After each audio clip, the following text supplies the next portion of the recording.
Hello, good evening. Thank you for joining us and welcome to Monday's North West Tonight with me, Phil McCann. Our top story tonight. The Manchester Arena bombing survivors who've taken a conspiracy theorist to court for claiming they'd faked their injuries and the attack was staged. Today, the trial began 6 months after a judge labelled Richard Hall's theories absurd and fantastical. Also tonight, we hear from Stockport actor Will Mellor, who's taken on the cause of the sub-postmasters since playing one on TV. He wants to take it to the top. I'd like to go and meet Keir Starmer and speak to him to see what Labour are going to do about this. Now the government's changed over, because this can't be kicked down the road any longer. These people have been waiting far too long.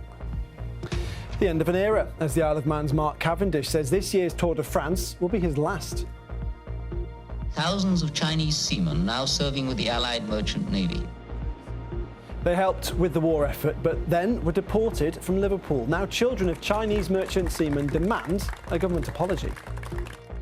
And it's been quite a cloudy old start to the week. This is how it looked on the Wirral, but there is some good news in the forecast. So join me at the end of the programme and I'll give you all the details.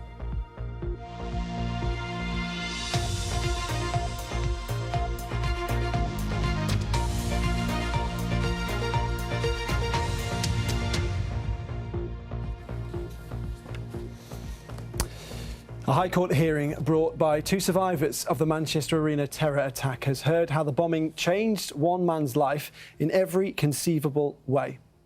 Martin Hibbert and his daughter Eve are suing the conspiracy theorist Richard Hall for harassment and data protection. Well, Mairead Smith has been following today's evidence and joins me now from the newsroom. So Mairead, just first of all, remind us of the background to this case. Well, Phil, many of our viewers will be well aware of Martin Hibbert's story. He and his daughter Eve suffered life-changing injuries in the attack after the Ariana Grande concert in May 2017. Now, today's hearing comes 6 months after the Hibberts were successful in a bid for summary judgment in January. Now, that's a legal step to decide parts of the case without a trial. At that earlier hearing, the High Court found that Richard Hall's theory that the Manchester bombing was an operation staged by government agencies in which no one was genuinely killed or injured is absurd and fantastical, and it was fanciful to suggest that the bomber Salman Abedi didn't die. Richard Hall is being sued over several videos that he made and a book in which he has made claims that the bombing was a hoax, as well as secretly filming Eve Hibbert at her house in 2019. And Mairead, Martin Hibbert gave evidence today. He was cross-examined, wasn't he? So what did Richard Hall's barrister put to him? Well, representing Richard Hall, Paul Oakley said his client is entirely entitled to have his views. Mr. Oakley said by publishing his autobiography earlier this year, Martin Hibbert himself has opened himself and his daughter Eve to public scrutiny, which Martin Hibbert disputed today. Extracts of that book about the night of the bombing were read to the court. It was suggested to Mr. Hibbert that he had stoked up the embers. Mr. Hibbert was asked about a podcast and panorama programme he'd made with the BBC. Now, Martin Hibbert told the court that notifications of videos about him on social media got worse and more and more. It was put to Mr. Hibbert that his concerns about data protection, which is one element of this case, could have been dealt with by the Information Commission and that this case isn't necessary. The court heard that Martin Hibbert is seeking damages of £50,000. He said Richard Hall's actions have gone too far and lasted too long. Now, the trial before Mrs. Justice Sting will conclude on Thursday and a decision is expected in writing at a later date. OK, Mairead Smith from the newsroom there. Thank you very much. A 26-year-old man from Wigan missing in Mallorca for the past 12 days has been found. Ben Ross turned up at the island's British consulate earlier today. He disappeared after his phone and passport were stolen on a beach. His mother, who arrived in Mallorca on Saturday, says she's very relieved. She says her son is exhausted and dehydrated, but hopes he'll be well enough to fly home soon. Safari Zoo Cumbria has been allowed to remain open despite the local council finding major causes for concern. Inspectors said a work experience student was left unsupervised with dangerous animals, and the Freedom for Animals charity claimed it saw injured and malnourished animals at the zoo in Dalton-in-Furness. A council committee today decided not to revoke its licence but did impose additional conditions. Cheshire Police have charged the former footballer and manager Joey Barton with malicious communication over comments he made on social media. The former Manchester City and Burnley player says the charges relate to comments he made about the former England striker Enya. He's due to appear before Warrington magistrates next week. Now, I'm very sorry to say that we've got some very sad news to bring you tonight. Our former colleague Becky Barr has died. She was just 46 years old and known and loved by so many of you as well as us. She had a form of abdominal cancer. Becky was from Lancaster. She went to Barr Primary School and Lancaster Girls' Grammar before moving south. She studied at the London School of Economics and then did a postgraduate degree in journalism. She went on to work for the business news channels Bloomberg and CNBC in both London and New York. But Lancashire was always in her heart. She wanted to be back closer to her beloved Lancaster, so she joined North West Tonight as a reporter in 2013 and later became a presenter. Good evening. Welcome to North West Tonight with Becky Barr and Roger Johnson. Well, a Michelin-starred dinner here might include Cartmel Valley quail, Cumbrian suckling pig and champagne rhubarb. That would set you back £50. That's before wine, of course. It's been fantastic. We're so lucky with the weather as well. It's beautiful weather today, so we're having a really lovely time. With each passing day as we get closer to Africa's highest summit, the weather's getting colder and, crucially, the altitude means that the air is getting thinner. There's not a lot of oxygen. Becky Barr, BBC North West Tonight, Preston. Now, as you can see in some of those clips there, Becky was incredibly fit. We remember that she'd spend her break doing 5K runs, and at the weekend she would compete in triathlons and Ironman competitions. But in 2019, Becky made a big decision to change her career. She left our programme to train and qualify to become a whole-time firefighter with Lancashire Fire and Rescue, based at Blackburn. She was following in her dad's footsteps. She was first class. She achieved a distinction in her apprenticeship as a firefighter, and dead passionate around firefighting techniques and developing the fire and rescue service. So such an active person. She made a really positive impression wherever she went. Becky passed away this morning at St John's Hospice in Lancaster. Our thoughts, and I'm sure all of yours, are with her family and friends tonight.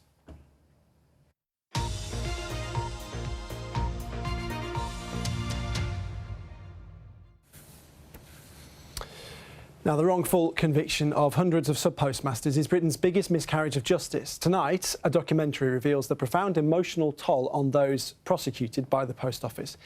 Many have responded to a BBC questionnaire about the impact on their lives. Our reporter Ed Hansen has the story of Salford sub-postmaster Mohammed Rasul. April 2021 at the Royal Courts of Justice in London, a date that Mohammed and his son thought would never come, and finally prove his innocence. Can you remember that? You were pointing to your name on the judgment. I have heard of the saying, grown men cry, but I'd never seen people cry. I've never been hugged by so many people in such a short time. Men and women, I hasten to add. It was the end of a 16-year fight that started here in Salford, where Mohammed ran the local post office. Data from the faulty computer system Horizon meant the auditors came to his door. Those losses were entirely due to the computer system.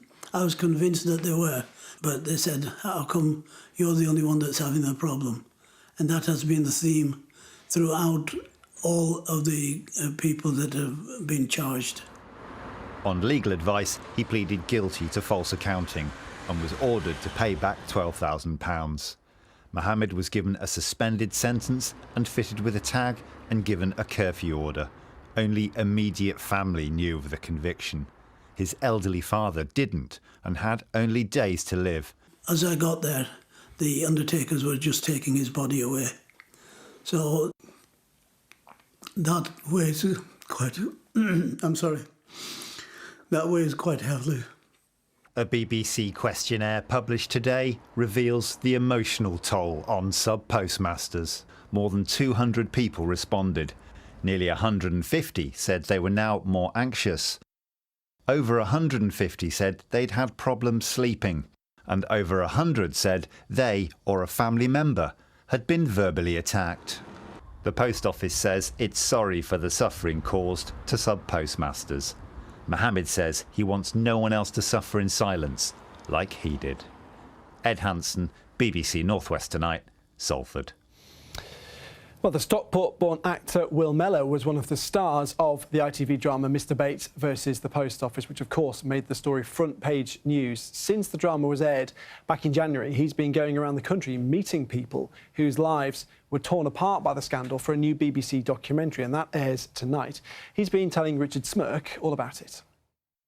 I don't think we could have ever prepared ourselves for how big Mr Bates versus the Post Office was going to be, because it's unprecedented. The reaction from the public and the press, it was all over the news, and it was unbelievable. Powerful as well, because the public really took it upon themselves to go, nah, we're not having this. We need to stand up and make a difference and to help these people. And when we were making the drama, I remember talking to Toby and some of the other actors that was in it and just saying, can you believe they did this to these people?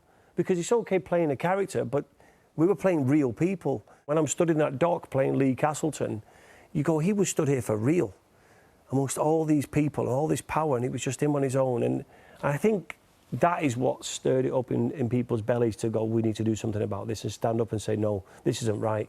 What do you hope that viewers take away from watching the documentary? I hope viewers watch it, and I hope they're angered by it, and I hope it fuels a reaction like the drama did. And I hope we can start making a difference. It shows you what we can do in this country when we come together and we see wrongdoing. This is David and Goliath, right? And we need to support these people. That was the first one that went in the paper. We're alleged to have preyed on the elderly. Wow, look at that for a title. Mm-hmm.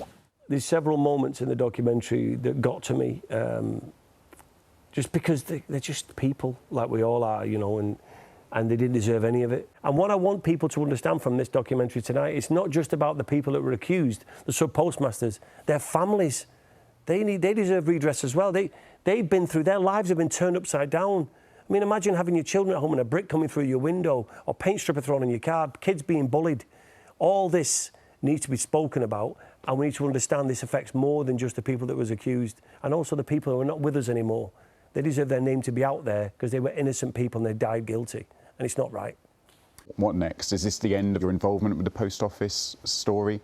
Wherever I can, to use the platform I have to speak about this, I will. I'd like to go and meet Keir Starmer and speak to him to see what Labour are going to do about this. Now the government's changed over, because this can't be kicked down the road any longer. These people have been waiting far too long, and they're not getting any younger. We have to get justice now and hold people accountable for what they did to these people. It's not right.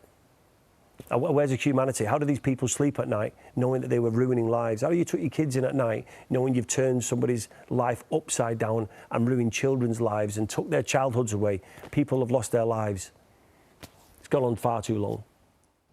Will Mellor there speaking to Richard Smirk. Well, we do have a statement from the Post Office, and they told us that they're sorry for the suffering caused to so many people. They've added that they now work in partnership with postmasters. They say they are committed to transforming today's Post Office. You can watch that documentary. It's called Surviving the Post Office. It's on BBC One at 8:30 this evening.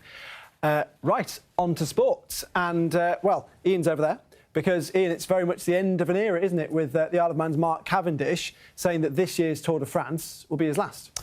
Yes, and I think this time we need to assume he means it, really, Phil. The Manxman had intended for last year's Tour to be his swan song, but after crashing out, decided to give it one last go.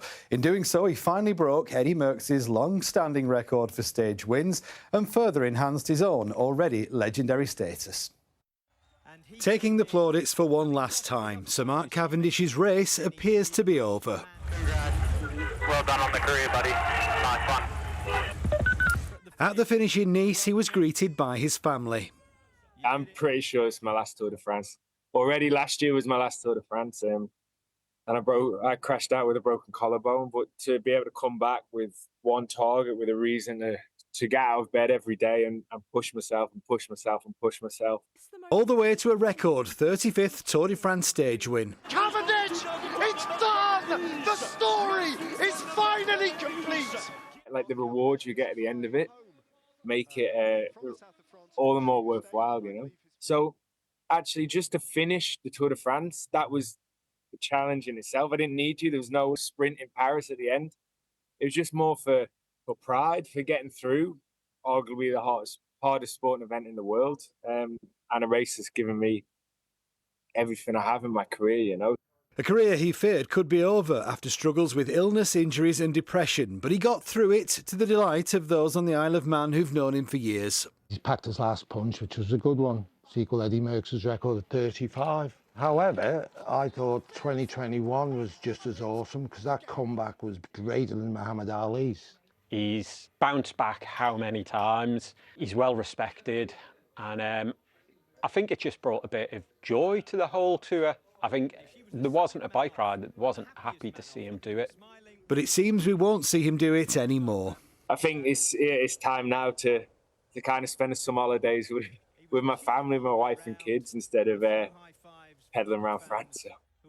Surely the greatest sprinter of all time. Now, the Olympic Games begin on Friday and Atherton's Keely Hodgkinson could hardly be in better form. Over the weekend, she set a new national record in the 800 metres at the London Diamond League. Her time of 1 minute 54.61 seconds makes her the 6th fastest woman in the event's history. And having won silver at the Tokyo 2020 Games, hopefully she can go one better in Paris.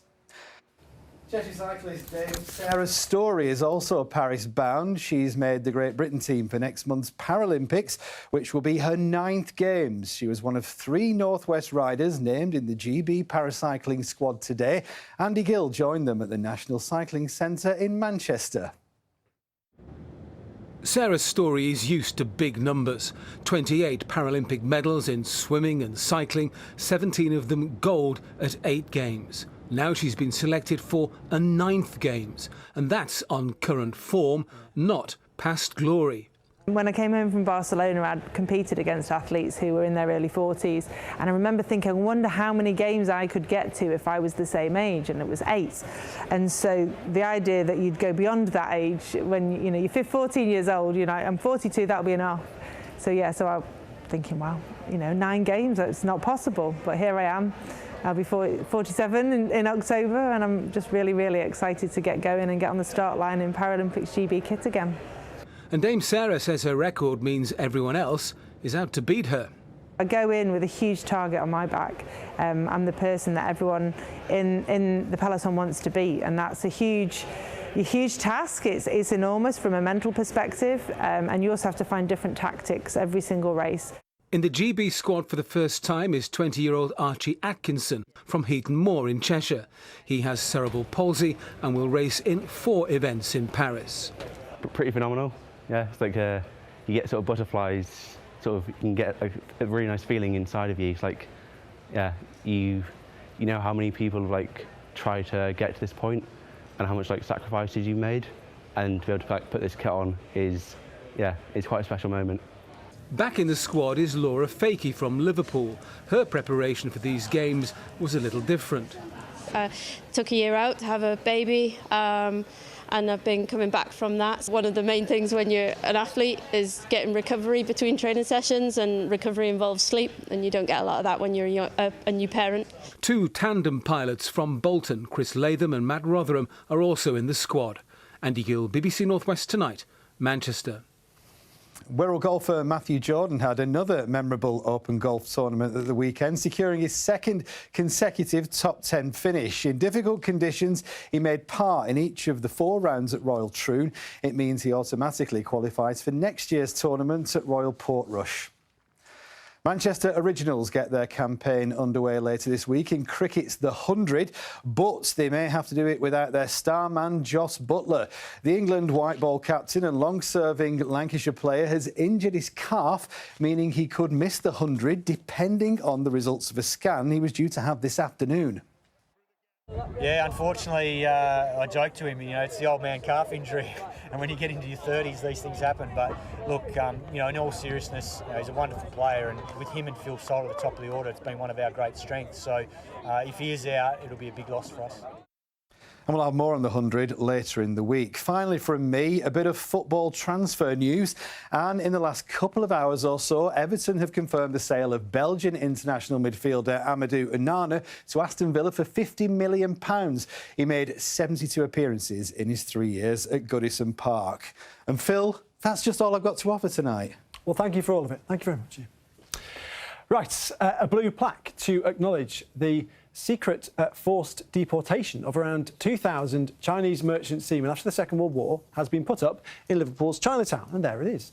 They'd served on British merchant ships bringing in vital supplies from America for Britain's war effort, a story that many people will have no idea about. Many married locally and had children who only found out 50 years later from declassified government documents that their fathers had been forcibly sent back to China. Now they want a government apology, as Paresh Patel reports. Thousands of Chinese seamen now serving with the Allied Merchant Navy. Around 20,000 Chinese seamen risked their lives in the Battle of the Atlantic to bring in food, fuel and arms from America in Britain's greatest hour of need. Many were killed.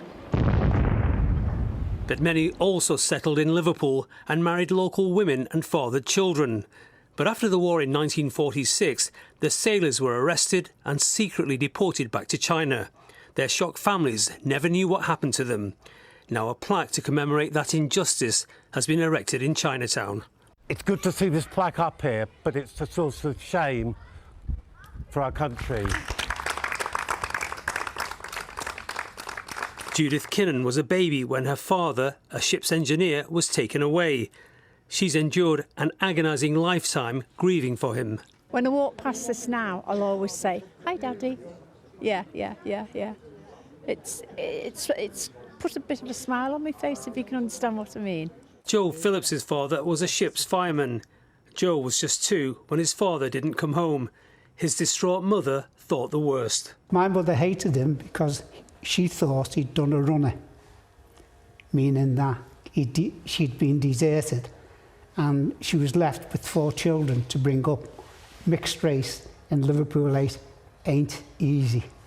Joe's mother died in 1996 without ever knowing the truth. Her husband had not abandoned her.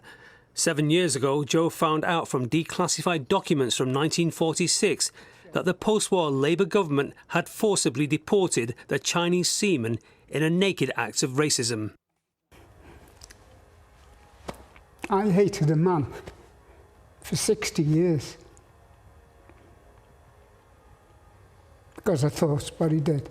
I changed my name because of what I thought he did. And then you find out that he was taken. It's a definite injustice that they came, Chinese seamen, to bring food to Liverpool. And they was rewarded by being shipped out of the country and like cattle of the night, rounded up and taken away. Joe spent the last 7 years searching for his father's family. We won't be alive. I take that as, I accept that. But he might have had family. I've traced him from Singapore and to America. The installation of this blue plaque is a local acknowledgement to what happened to around 2,000 Chinese seamen. The authorities picked them up, put them on a ship and deported them back to China as undesirables. For that, their descendants want a government apology for that injustice. Keir Starmer said equal for everyone, so that must include us. So maybe he should intervene now. The Chinese community has the backing of the local Labour MP. I am ever the optimist, and I think this is something that the descendants of the Chinese seamen truly deserve, and it's something that I'm going to continue to push for. So far, the Home Office has not commented on the issue of an apology. Paresh Patel, BBC North West Tonight, Chinatown, Liverpool. An amazing story there. Right, it was a lovely weekend, wasn't it? And now I think Kay is here to ruin it all for us. Well, thank you, Phil. Thank you, darling. It's not too bad. My headline coming up in a minute will be that of changeable, so we'll ignore Phil. I would love to show you some pictures, but they're not there. I will post them on social media, so thank you to the weather watchers for sending pictures in. They were predominantly cloudy skies, so I'll pop those onto Insta. If you do want to follow me, I'll show you them there. If you would like to become a weather watcher, I'm not very good at popping them up, am I? I know you'll tell me off. You can join me on Weather Watchers and we'll get those up for you tomorrow. So, the headline, what are we looking at for tomorrow and for the rest of this week, indeed, is actually changeable. I know that's a loose word. That's because there will be some rain around at times, but there'll also be some lovely spells of sunshine. Temperature-wise, we are looking at average temperatures. What does that mean, give or take, for this time in July? Pretty much about 20 or 21 degrees. Now, it's not been perfect today. There's been a lot of cloud in the sky. We've had some outbreaks of rain. You saw those waving fronts. They'll clear through, and actually, high pressure starts to build for the next couple of days. So a lot of settled weather, and we should see some decent spells of sunshine. Better than certainly the cloudy skies that we've had through today. And still cloudy out there and still some showery outbreaks of rain, especially across more southern parts. So for parts of Merseyside, Greater Manchester, Cheshire, likely to see a few showers around through this evening, but few and far between. Elsewhere, it becomes largely dry. Now, there will be some clear spells overnight tonight, but it's still going to be a warm feeling night, 13 to 15 degrees, and the breeze mostly gentle from the northwest. So tomorrow morning, variable amounts of clouds, some decent spells of sunshine. So we will see that sun coming out. Could well trigger a few showers, these specifically over the Pennines. Most of us will avoid them, stay dry. And I think for coastal parts here, you are going to get best in terms of sunshine amounts, with temperatures on the Isle of Man around about 18, 22 inland in the best of that sunshine. And we are still drawing up that milder air. And even as low pressure starts to pull back in towards Thursday, it actually is still going to stay, give or take, average. And in fact, I think for Wednesday, we're going to get higher. So there will be, again, variable amounts of cloud. We'll see that breaking up, some decent spells of sunshine. And in that sunshine through Wednesday, we should get temperatures around about 23 or 24 degrees. So a pleasant day to come. Thursday, slightly different. It is going to be a cloudier day, a breezier day as well. And there will be some spells of sunshine. Bit uncertainty about some heavy rain pushing up from the south. I'll keep you right up to date on that. As we head towards the weekend, though, certainly through Saturday afternoon and into Sunday, pressure does build. So it does look like it's going to be really quite pleasant. Fingers crossed for a decent end to the weekend with some good spells of sunshine. And that is your forecast. All right, thanks, Kay. I just wanted to say that we've had hundreds and hundreds of you getting in touch after the very sad news that we brought you earlier on about our colleague and friend Becky Barr. I'm reading them now on the BBC Manchester Facebook page, 400 comments. You can leave yours on there, the BBC Merseyside, Cumbria and Lancashire Facebook pages, or nwt@bbc.co.uk.